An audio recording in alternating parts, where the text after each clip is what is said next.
In this inaugural episode of the Hill Country Artist Podcast, I visit with Elaine Capers.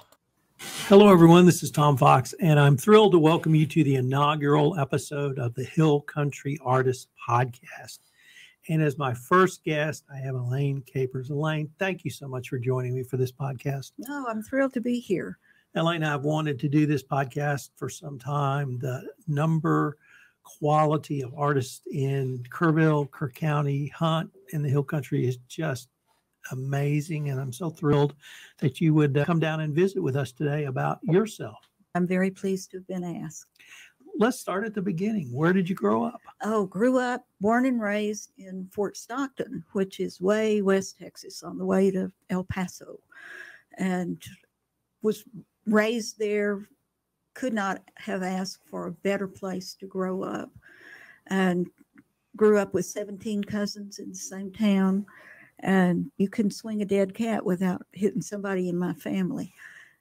We had, in the summertime, the museum that's there is called the Annie Riggs Museum. It's an old hotel that was run by Annie Riggs back in the late 1800s, early 1900s. And when I was a kid, it was a museum. And there was famous artists that lived there in Fort Stockton, Willie Reed Rowe. And bless her heart, she gave art lessons to the kids in Fort Stockton. And they let her have one of the hotel rooms at the Annie Riggs Museum. And you couldn't walk down the walkway to that very last room without smelling the paint and the turpentine. And I wasn't very good when I was 10 or 12, but the memories last forever. And as I became an adult, my aunt was a wonderful artist, and she had painted a picture for my mom, and it was just a picture of a yucca in bloom in the Davis Mountains. And I just loved it. And I said to my aunt, would you paint one like that for me? And she looked at me and said, no. And I was rather startled. I didn't quite know how to respond. She said, but I'll show you how. And she got me started. I had a show with a dear friend, Ben English, who's an author, lives in Alpine, but he graduated with my little brother in Fort Stockton. And we decided it would be a cool place to go back and he have a book signing and me have an art show that just dealt primarily with the scenes in the West Texas area. And my aunt, who at the time was suffering with dementia, got to come to the art show and the book signing. And my cousin, her daughter, had taken me aside and she said, now, sometimes Mom says some inappropriate things, so don't be surprised with anything she might say. Don't get your feelings hurt. I said, okay. And she came and she looked around and she said, I don't know who did these paintings, but they're wonderful. And I looked at my aunt and I said, Adelia, this is all your fault. And she looked at me, what? And I said, you're the one that got me started. And I painted all of these pictures. And she had tears well up in her eyes, and she just walked around and looked. I bet you did too. Oh, I did. I really did. So I would call Fort Stockton the Trans-Pecos. Is that what you would call it? Yes. And as unique as the Hill Country is, the Trans-Pecos is perhaps the most unique geographic part of Texas. It is, and the least populated. And so exactly that. Could you explain a little bit about what it's like to first describe the geography of the Trans-Pecos, and what's it like to grow up in a place like that, recognizing that we're in the beautiful Hill Country? To grow up in West Texas, it was desert. It was hot, but it was a dry heat, as they all say. And we had swamp coolers, the evaporative air conditioners to cool our homes because there was very little humidity. If we got up over 15% humidity, it was real awful, horrible day. And growing up in a town of about 8,000, like I said, with 17 cousins around. It was a wonderful place to grow up. We had mamas on every block because our friends were on every block. And the area itself, very arid, very hot in the summer, but again, a dry heat. It snowed occasionally in the winter, so we actually had seasons. And after a rain, which didn't happen very often, the wildflowers would bloom. And the whole area would just change overnight. It was just phenomenal. And living in Pecos, I could see the Davis Mountains to the south and Balmorhea, where the big earthen swimming pool is that's spring fed. Deep End is 30 feet deep. I could see the thunderheads building up over the Davis Mountains, and we would have gone, I don't know, days and days, weeks and weeks, months without rain. And I could see those thunderheads building up over the Davis Mountains. And I would be so lonesome for rain. I would drive to Balmorhea and hope that it would come on over the mountains and I could at least turn my windshield wipers on and smell the rain and feel the rain, and then know that the pastures would just be full of wildflowers the next day. So what took you away from Fort Stockton? Did you go to school? Did you go to college? What happened next? Went to college in San Angelo and then got married and moved to Pecos. And I went to work for the state when I was in Pecos. I worked for the school district for a while, and then I worked for the state. And I was able to do a little bit of my artwork as an adult, but raising a kid and having a job and being busy as parents are, I didn't have a lot of time for it. But I showed a little bit when they'd have a little arts and crafts festival in Pecos. And my booth was always called From My Kitchen Table because that was where I worked. But in Pecos, I went to work for the state, and then I did my waltz around Texas. I started out as dispatch for the Highway Patrol, and then I moved to Brownwood, 5 years with the Highway Patrol in Pecos. Then I moved to Brownwood, 5 years with the Highway Patrol in Brownwood, and so blessed to work with so many wonderful people. And the troopers would say, "You don't mess with me, because when I tell you to do something, you better go do it." And so the troopers felt that way about me. But I promoted from Brownwood and came to Kerrville.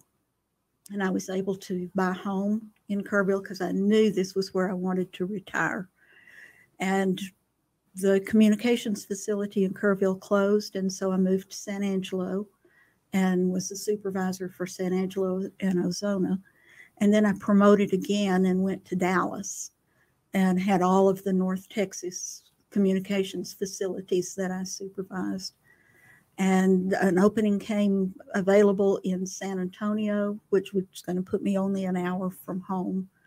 And so I lateral transfer to San Antonio and worked as a regional supervisor for that area until I retired. When did you the first time you moved to Kerrville, when was that? 2002. And when were you able to retire full-time to Kerrville? 2013. And when were you able to start your love and passion of painting as a more full-time occupation? The day after I retired, 2013. So what type of work do you like to do? Is it landscapes, portraits, animals? Tell me about your work. I do landscapes. I do animals. I do birds. I did a series of birds of prey in watercolor and do landscapes in oils. And every now and then I'll need a break from painting Big Bend or painting Fort Davis, and I'll paint some flowers, which is not my usual style, but it breaks things up. I went to Fort Davis for the first time 2 years ago and absolutely fell in love with it. I know this is going to sound naive, but I was stunned by the majesty of the Davis Mountains. Yes. I had no idea. I've lived in Texas all my life. And are you able to incorporate that Fort Davis, those mountains into your work even today? Oh, yes. You can see my love of Big Bend and my love of the Davis Mountains in nearly everything I paint.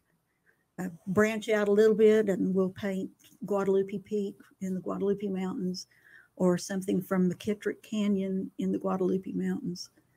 But my love of the Davis Mountains and the Trans-Pecos and the Big Bend are a primary focal point for my art.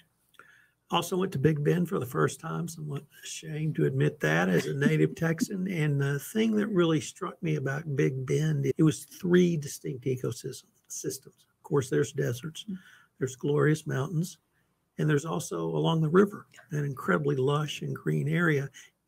Do you paint all three of those areas, or do you specialize in one of them, or some other area that I didn't name? No, I paint all three. The standard ones that nearly everyone paints, the window that's up in the basin, and mule ears that's down close to the river, and Santa Elena Canyon that the river divides.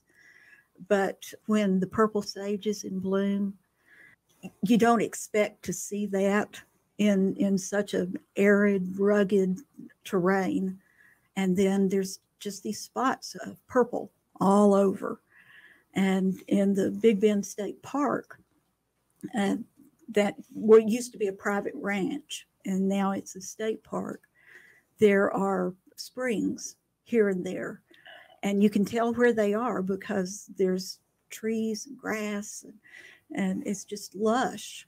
And then you drive another 2 or 3 miles, and it's back to rocks and dirt and desert. I wanted to ask you to explore a little about the local art scene. What's it like to being a working artist in Kerrville in 2023? In 2023, it's just an amazing explosion of artists here. I have an upcoming show in the end of September at the Art Center downtown, and there will be 7 of us in this particular show, and it'll be the week after the plein air painters come and paint Kerrville. And 5 of the 7 artists are professional artists, and I just feel like I'm the little tag along behind. But you're a professional artist. I've sold some things. That makes you a professional. I guess that makes me professional. But these women are just incredible. And I see the art with the people that are in the Kerrville Art Club. I see the art that's produced out of the Guadalupe Watercolor Group. I know all the different art clubs that are in the area all have amazing artists. And I say that in trying to encourage people to join the art club, and they say, oh, I couldn't even draw a stick figure. You don't have to be an artist to appreciate it. Some people have the artistic creative gene, and some people have the appreciation gene. And those who appreciate are welcome to be among the artists because they appreciate our work. And anybody that's going to make us feel good about what we do, we want to be around those folks. What would you say to, I'm going to just say the young girl except in 2023, who sees art, who appreciates it, has the opportunity to maybe learn under a current practicing artist? What do you tell them to encourage them to follow the passion you follow? Oh, I tell them just do it. Every workshop you might have an interest in and can't afford to take it. If you find somebody or a group of bodies that you can paint with and glean from those artists, learn from those artists, do it. And I used to tell my daughter growing up, she said, if you ever had a saying that was all you, it would be just do it.